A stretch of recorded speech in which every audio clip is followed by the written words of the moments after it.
എല്ലാം താണ്ടി താണ്ടെ പ്ലെയിനും കടന്ന് അവളങ്ങ് കടലും കടന്നങ്ങ് പോയി. അപ്പം ഒന്നും ചെയ്യാൻ പറ്റത്തില്ല എന്ന് വിചാരിച്ചവളാണ് ഇപ്പൊ അവള് നല്ല പുട്ട് പോലെ അവൾ അവിടെ തന്നെ പലയിടത്തും ട്രിപ്പ് പോകുന്നു, ബാലി ട്രിപ്പ് പോകുന്നു, മെൽബൺ പോകുന്നു, ട്രിപ്പോടെ ട്രിപ്പാണ് അവള്.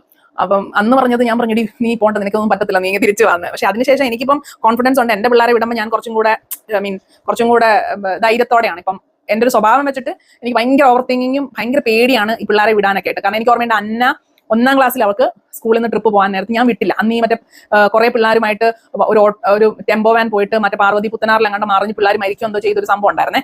അപ്പൊ അതെന്റെ മനസ്സിൽ കിടക്കുന്നുണ്ട്. ഞാൻ ഇവളുടെ ട്രിപ്പ് പോകാൻ നേരത്ത് ഞാൻ ഇവളെ വിട്ടില്ല, അന്ന ട്രിപ്പ് പോകാൻ നേരത്ത്. അപ്പം അതെവിടെയാണെന്ന് വെച്ചാൽ വേലിയിലോ അങ്ങോട്ടാണ് ഇവരെ 1ാം ക്ലാസ്സിലാന്ന് തോന്നുന്നു. അപ്പൊ ഞാൻ പറഞ്ഞു അന്ന പോകണ്ട, ഇതൊക്കെ ഭയങ്കര ഡേഞ്ചർ ആണ്, അതുപോലെ ബസ്സിലാണ്, സ്കൂൾ ബസ്സിലാണ് പോകുന്നത്, നിനക്ക് ബസ്സിൽ പോകണമെന്ന് അറിയത്തൊന്നുമില്ല, ബസ്സിൽ ഇങ്ങനെ പിടിച്ചിരിക്കുമ്പോൾ ഇങ്ങനെ വന്ന് ഇടിച്ച് നിന്റെ പല്ല് പൊട്ടും, പിന്നെ അപകടം, ഇങ്ങനെ ബസ് മറിഞ്ഞ് അപകടം സംഭവിക്കും എന്നൊക്കെ പറഞ്ഞ് കൊച്ചിനെ വരട്ടിയാണ് ഞാൻ വിടാതിരുന്നത്. അപ്പൊ പിറ്റേ ദിവസം പ്രിൻസിപ്പൾ നോക്കിയപ്പോൾ ഇവള് മാത്രം കണ്ട ചെല്ലാത്തത്. അപ്പൊ ഇവളോട് ചെന്ന് ചോദിച്ചു എന്താ പോകാത്തെന്ന് ചോദിച്ചപ്പോൾ അമ്മ ഇങ്ങനെ പറഞ്ഞു ബസ് അപകടം. അതുപോലെ എന്നെ പ്രിൻസിപ്പൾ വിളിപ്പിച്ച് ഇങ്ങനെയാണ് കൊച്ചിനെ പറഞ്ഞ് പേടിപ്പിക്കുന്നത്. കാരണം അങ്ങനെ ഇരുന്ന ഞാനാണ് ഇപ്പം അന്ന അല്ലെങ്കിൽ ആനി ഇപ്പൊ എവിടെ ട്രിപ്പ് പോകണം എന്ന് പറഞ്ഞാൽ ഞാൻ പറയും പൊക്കോ.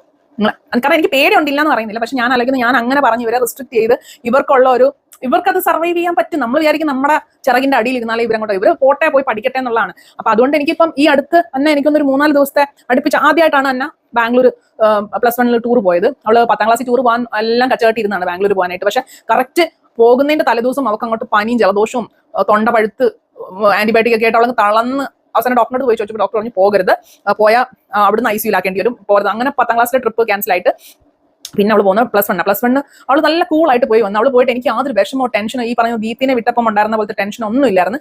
അതുമല്ല അവളെ ഞാൻ ഓൾറെഡി ഇങ്ങനെ ട്രെയിൻ ചെയ്യിപ്പിക്കുന്നുണ്ടായിരുന്നു. നമ്മൾ ചങ്ങനാശ്ശേരിയിലോട്ടൊക്കെ പോകുമ്പോൾ ഇവളുടെ സാധനങ്ങളെല്ലാം ഇവൾ തന്നെ പാക്ക് ചെയ്യേണ്ട. ഒരു പ്രായം തൊട്ട് ഒരു 8ാം ക്ലാസ് കഴിഞ്ഞപ്പോൾ തൊട്ട് ഇവളുടെ ഡ്രസ്സൊന്നും ഞാൻ എടുത്ത് വെക്കത്തില്ല. അവൾക്ക് എന്തൊക്കെ വേണോ എല്ലാ ഡ്രസ്സും അവൾ നോക്കിയും കണ്ടും എടുത്ത് വെച്ചോളാം ഞാൻ ആദ്യം പറയും. എന്തെങ്കിലും മിസ്സായിട്ടുണ്ടെങ്കിൽ നീ സഫർ ചെയ്യും എന്ന് പറഞ്ഞ് 8ാം ക്ലാസ് തൊട്ട് ഞാൻ ഇവളുടെ ഒരു കാര്യം ഞാൻ ചെയ്തു കൊടുക്കത്തില്ലായിരുന്നു. അതുകൊണ്ട് തന്നെ എനിക്ക് ഉറപ്പായിരുന്നു ഇവള് ട്രിപ്പ് പോകുമ്പോൾ ഇവള് സർവൈവ് ചെയ്തോളും എന്നുള്ളത്. നമുക്ക് അതൊക്കെയാണല്ലോ. അതായത് ഒരു സ്ഥലത്ത് ചെന്നിട്ട് 3-4 പേര് ഇരിക്കുമ്പോൾ എങ്ങനെയാണ് ടോയ്ലറ്റിൽ പോകുന്നത് അത് മാനേജ് ചെയ്ത് പോകണമല്ലോ, അല്ലാതെ ഇങ്ങനെ ഉറക്കം തൂങ്ങിയൊക്കെ ഇരുന്ന് കഴിഞ്ഞാൽ നടക്കത്തില്ലല്ലോ. അപ്പൊ ഞാൻ അവളെ ഓൾറെഡി 8ാം ക്ലാസ് തൊട്ടെന്ന് പറഞ്ഞാലും അവളെ കുഞ്ഞിലെ തൊട്ടേ ഞാൻ അങ്ങനെ വലിയ ശ്രദ്ധയും കാര്യങ്ങളൊന്നും ഇല്ല, ഇങ്ങനെ ഭയങ്കര താലോലിക്കുന്ന ഒരു അമ്മയൊന്നുമല്ല ഞാൻ. അപ്പൊ അത് ശരിക്കും പറഞ്ഞാൽ ഞാൻ എന്റെ അനിയനെയും അനിയത്തിനെയും അമ്മച്ചി അല്ലെങ്കിൽ എന്നെയും ഞങ്ങൾ 3 പേരെയും അമ്മച്ചി ഇങ്ങനെ പാമ്പർ ചെയ്ത് വളർത്തുന്നത് കാരണം തന്നെ ഞാൻ മനസ്സിലാക്കിയത് ഞാൻ ഇച്ചിരി റിബലായിട്ട് അല്ലെങ്കിൽ ഞാൻ ഇച്ചിരി ഔട്ട് ഗോയിങ് എന്നൊക്കെ പറയുന്ന ഒരാളായതുകൊണ്ട് തന്നെ ഞാനെല്ലാം തന്നെ ഓവർ തിങ്ക് ചെയ്തും അല്ലെങ്കിൽ തന്നെ കാര്യങ്ങൾ മനസ്സിലാക്കിയും ഒക്കെ ഞാൻ ക്യാമ്പിനും കാര്യങ്ങളിലും ഒക്കെ പോയിട്ടുണ്ട്, യുവദീപിന്റെ ക്യാമ്പിനൊക്കെ പോയിട്ടുണ്ട്. അപ്പൊ അവിടെയൊക്കെ ഞാൻ സർവൈവ് ചെയ്തത് ഒത്തിരി ഇങ്ങനെ ഓക്കെ നമുക്ക് ഒരു 10-15 പേർക്കും കൂടെ ആയിട്ട് ഒരു ബാത്റൂം ഒക്കെ ആയിരുന്നു ഞങ്ങൾക്ക് ക്യാമ്പിന് പോയപ്പോൾ ഉണ്ടായിരുന്നു. അപ്പൊ ഞാൻ ഏറ്റവും രാവിലെ എണീറ്റ് ആദ്യമേ മറ്റേ പല്ലിക്കുന്ന ബ്രഷും കുളിക്കാനുള്ള സാധനം എല്ലാം കൂടെ എടുത്ത് ആ ബാത്റൂമിൽ പോയി ആദ്യമേ പല്ലും തേപ്പും ബാക്കി എല്ലാ പരിപാടിയും കഴിഞ്ഞ് ബാക്കി എല്ലാവരെക്കാൾ ഫസ്റ്റ് ഞാൻ റെഡി ആയിട്ട് ഇരിക്കുമായിരുന്നു. അപ്പം ഇതൊക്കെ ഒരു നാക്കാണല്ലോ, അല്ലാതെ തൂങ്ങി എണീറ്റവർക്കും ഒന്നും സംഭവിച്ചൊന്നുമില്ല. പക്ഷെ നമ്മൾ അങ്ങനെ ചിന്തിച്ച് പോയ ഒരാളും ഇങ്ങനെ ഒന്നും ഈ പിള്ളേർ പോയിട്ടില്ല. ദീപും ദീപ്തിയും അങ്ങനെ പുറത്ത് അങ്ങനെ ഒരു കാര്യത്തിനും അവർ പോയിട്ടില്ല. അവർക്ക് വലിയ ആഗ്രഹങ്ങൾ ഉണ്ടായിരുന്ന എനിക്കറിയത്തില്ല, പക്ഷെ അമ്മച്ചിക്ക് ഭയങ്കര കൺസേൺ ആയിരുന്നു. പ്രത്യേകിച്ചും ഏറ്റവും ഇളയ ആളെ ഭയങ്കര കൺസേൺ ആയിരുന്നു. കാര്യങ്ങളൊക്കെ എല്ലാം അമ്മച്ചി തന്നെ ചെയ്തു കൊടുക്കും. എന്റെ കല്യാണം കഴിയുന്നവരെ അമ്മ ഞാൻ പെട്രോൾ അടിക്കാൻ പോകണം, ഞാൻ ഇന്ന് ഇത്ര രൂപ ചെലവാക്കി, എങ്ങനെയൊക്കെ കണക്ക് പറഞ്ഞുകൊണ്ടിരുന്ന ആള് കല്യാണം കഴിഞ്ഞപ്പോൾ കംപ്ലീറ്റ് നമ്മുടെ കയ്യിലായാലോ എല്ലാം കൺട്രോൾ. പണ്ട് അങ്ങനെ കൺട്രോൾ അവരുടെ കയ്യിലല്ലായിരുന്നു, എങ്കിൽ പോലും പൈസ കൈകാര്യം ചെയ്യാനാണെങ്കിലും പേടിയൊന്നും. എന്റെ അതേ ഒരു രീതി എന്റെ മക്കൾക്ക് വരണം എന്നുള്ളത് കൊണ്ട് തന്നെ കുഞ്ഞിലോട്ടെ ഞാൻ ഇവരെ വലിയ മൈൻഡൊന്നും ചെയ്യത്തൊന്നുമില്ല. വീണോ വീണെങ്കിൽ പൊടി തട്ടി എണീറ്റ് വെക്കോ എന്നൊരു ആറ്റിറ്റ്യൂഡാണ്. നമ്മളങ്ങനെ ഭയങ്കര കെയർ ഒന്നും അല്ല.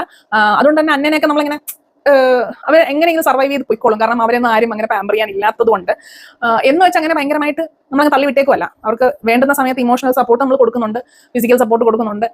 പക്ഷെ അവർ ഇൻഡിപെൻഡന്റ് ആണ്. ഇപ്പോഴേ അവർ എല്ലാ കാര്യങ്ങളും പൈസ ഡീൽ ചെയ്യുന്നതാണെങ്കിലും പൈസ സൂക്ഷിക്കുന്നതായാലും അവരുടെ കാര്യങ്ങൾ സൂക്ഷിക്കുന്നതാണെങ്കിലും വേറെ ആളവരെ യൂസ് ചെയ്യുക എന്നുള്ളതാണെങ്കിലും നോ പറയേണ്ടതിനാണെങ്കിലും അവരുടെ ചോയ്സ്. അത് കുഞ്ഞിലെ തൊട്ടേ അവരുടെ ഡ്രസ്സ് കാര്യങ്ങളെല്ലാം അവരുടെ ചോയ്സ് ആണ്. എന്താണ് ഇപ്പൊ എനിക്ക് ഇഷ്ടമില്ലാത്ത മറ്റേ അലമ്പ് ഡ്രസ്സൊക്കെ ആയിരിക്കും ഇവർ എടുത്തുകൊണ്ട് വരുന്നത്. അപ്പൊ ഞാൻ പറയും ഓക്കെ എനിക്ക് ഇന്ന പരിപാടിക്ക് പോകുമ്പോൾ മാത്രം ഞാൻ ചിലപ്പോൾ റെസ്ട്രിക്ഷൻ വെക്കും. ആൾക്കാരെ ഇപ്പൊ കല്യാണത്തിനൊക്കെ പോകുമ്പോൾ നിങ്ങൾ പറയുന്ന അല്ലാപ്പൻ ഡ്രസ്സ് എനിക്ക് ഇടാൻ താല്പര്യമില്ല, ഞാൻ അതിൽ നിങ്ങൾക്ക് ചോയ്സ് തരും, പക്ഷെ നിങ്ങൾ പറയുന്ന സാധനം ആയിരിക്കത്തില്ല. ബാക്കി എവിടെ വേണമെങ്കിലും എങ്ങനെ വേണമെങ്കിലും പോയി. ഇപ്പോഴും ആനി എന്റെ കൂടെ വരുമ്പോഴത്തേക്കും അവൾ മറ്റേ ഇവിടെ കുറച്ച് കീ ചെയിൻ ഒക്കെ തൂക്കിയിട്ട് അവളുടെ ഫാഷൻ അവൾ പറയുന്നത്. അതായത് ഒരു ജീൻസ് സ്കേർട്ട് ഉണ്ടെങ്കിൽ അതിൽ കുറച്ച് എന്തെങ്കിലും തൊങ്ങലൊക്കെ തൂക്കിയിട്ടുണ്ട് അവൾ വരും പുറത്ത് പോകാനായിട്ട്. പിന്നെ ഒരു തൊപ്പി, പിന്നെ സ്കൂളിൽ ഇടുന്ന സോക്സ്, പിന്നെ വേറെ ഏതെങ്കിലും ഒരു ഷൂസ്, അങ്ങനെ മൊത്തത്തിൽ ഒരു മിസ്മാച്ച് ആയിട്ടുള്ള ഒരു ഔട്ട്ഫിറ്റ്. എന്നിട്ട് അവൾ പറയും ഇത് എസ്തെറ്റിക്സ് ആണ് എന്ന് പറയും. അപ്പൊ ഞാനൊന്നും പറയാറില്ല, അവളുടെ ഇഷ്ടം നടക്കട്ടെ, എന്താ ആൾക്കാർ എന്തെങ്കിലും പറഞ്ഞാൽ അവരുടെ ചെലവിലൊന്നും അല്ലല്ലോ. അതുകൊണ്ട് ഈ ചോയ്സ് ഒക്കെ അവരുടെ ഇതിലാണ് പോകുന്നത്. ഞാൻ പറയും എനിക്ക് ഇതുപോലെ കല്യാണം പോലെ വരുന്നിടത്ത് എനിക്കൊരു ഡ്രസ് കോഡ് ഉണ്ട്, ഞാൻ ഇങ്ങനെയാണ്, ഇന്ന ഡ്രസ്സാണ് നിങ്ങൾക്ക് ഇടാൻ പോകുന്നത്, അതിൽ നിങ്ങൾക്ക് ചോയ്സ് ഉണ്ട്, ഏത് മെറ്റീരിയൽ വേണം, എങ്ങനെ തയ്ക്കണം എന്നുള്ളത് നിങ്ങൾക്ക് തീരുമാനിക്കാം, പക്ഷേ ഇന്ന സാധനമായിരിക്കും ഞാൻ അത് അവർ ഒറ്റ ദിവസം ഇടത്തുള്ളൂ, എങ്കിൽ പോലും ഞാൻ പറഞ്ഞ അവരത് കേൾക്കും, ബാക്കിയുള്ളതൊക്കെ അവർക്ക് ഇഷ്ടമുള്ള പോലെ. എന്നാൽ പോലും ഇപ്പൊ അന്നേരത്ത് ഞാൻ ഒരിക്കലും ഫ്രോക്ക് ഇടാൻ നിർബന്ധിക്കാറില്ല, അവർക്ക് ഇഷ്ടമില്ലാത്തതുകൊണ്ട്. അവർക്ക് ഞാൻ പറയും കല്യാണമാണ്, നമുക്ക് ഒരു എത്നിക് ലുക്കാണ്, അപ്പൊ നിനക്ക് നീ പറ എത്നിക്കിൽ ഏതാണ് നിനക്ക് വേണ്ടത്, ഷർട്ടും ഇതുവാണോ, നിനക്ക് കുർത്ത തയ്ച്ചാൽ നീ ഇടുവോ അല്ല പട്ടുപാവട ഓക്കെ ആണോ എന്ന് ചോദിച്ചിട്ടാണ് ഞാൻ ഒരു തീരുമാനം എടുക്കുന്നത്. അതങ്ങനെ. അപ്പം ഞാൻ പറഞ്ഞു വന്ന എന്താ, ദീപുനെയും ദീപിനെയും കണ്ടു കഴിഞ്ഞപ്പോൾ അനിയനെ അനിയത്തിന്റെയും ഒരു രീതി, അല്ലെങ്കിൽ അവര് കുറെ കാര്യങ്ങൾ ഇപ്പോഴും സ്ട്രഗിൾ ചെയ്യുന്ന കാര്യങ്ങളുണ്ട്. അനിയത്തി അത്ര ഇല്ലെങ്കിൽ അനിയൻ. അപ്പം അത് വെച്ചിട്ടാണ് ഞാൻ എന്റെ പാരന്റിങ്ങിൽ കുറെ കാര്യങ്ങളൊക്കെ ശ്രദ്ധിച്ചിട്ടുള്ളത്. ശ്രദ്ധിച്ചെന്ന് വെച്ച് കഴിഞ്ഞാൽ അത് ഓട്ടോമാറ്റിക്കലി അങ്ങനെ അങ്ങ് ആയിപ്പോയതാണ്. ഞാൻ അങ്ങനെ വലിയായിട്ട് കെയർ ചെയ്തൊന്നുമില്ല. ഇവരുടെ കാര്യങ്ങളൊക്കെ ഇവർ തന്നെ ചെയ്യുന്നുണ്ട്, കാര്യങ്ങളൊക്കെ അങ്ങനെ പോകുന്നത്. അപ്പൊ ഈ അടുത്ത കാലത്ത് അവൾ ഇങ്ങനെ ഒരു 4-5 ദിവസത്തെ ഒരു ട്രിപ്പ് അവള് പോയപ്പോഴാണെങ്കിലും എനിക്ക് ഈ ദീപ്തിനെ ഞാൻ കൊണ്ട് ഹോസ്റ്റലിൽ വിട്ടപ്പോൾ ഉണ്ടായിരുന്ന ആ ഒരു വിഷമം എനിക്കില്ലായിരുന്നു. കാരണം അവള് ജീവിച്ച് പോകും എന്ന് എനിക്കറിയാം. അതുകൊണ്ട് ഞാൻ അങ്ങനെ ഫോൺ വിളിക്കുമ്പോഴും അല്ലെങ്കിൽ ഫോൺ വിളിച്ചില്ല എന്ന് പറഞ്ഞ് ബഹളം അങ്ങനെയൊന്നുമില്ല. ഞാൻ പറഞ്ഞു നിനക്ക് എപ്പോഴെങ്കിലും സൗകര്യമുള്ളപ്പോൾ ഫോൺ വിളിച്ചാൽ ഇങ്ങനെ ഓരോ തവണ എന്നെ വിളിക്കണം എന്നൊന്നും ഇല്ല, അല്ലെങ്കിൽ അപ് ടു ഡേറ്റ് കാര്യങ്ങൾ പറയണം. ഞാൻ എന്തെങ്കിലും നിനക്ക് വിഷമമുണ്ട് നീ എന്നെ വിളിച്ചോ, അല്ല നിനക്ക് ഒരു പ്രശ്നമില്ല, ഡു എൻജോയ്, അത്രേ ഉള്ളൂ. 4 ദിവസം നമ്മുടെ അമ്മയുടെ ശല്യമല്ല, എടി തുണി അലക്കടി, തുണി വിരിക്കടി, മറ്റേ പാത്രം കഴുകടി, ഡിഷ് വാഷർ ക്ലീൻ ചെയ്യടി, ഈ അലപ്പില്ലാതെ 4 ദിവസം നീ എൻജോയ് ചെയ്ത് പൊക്കോ എന്ന് പറഞ്ഞിട്ടാണ് ഞാൻ അവളെ വിട്ടത്. അപ്പൊ ആ ഒരു മാറ്റത്തിലേക്ക് ഞാൻ വന്നു എന്നുള്ളതാണ്.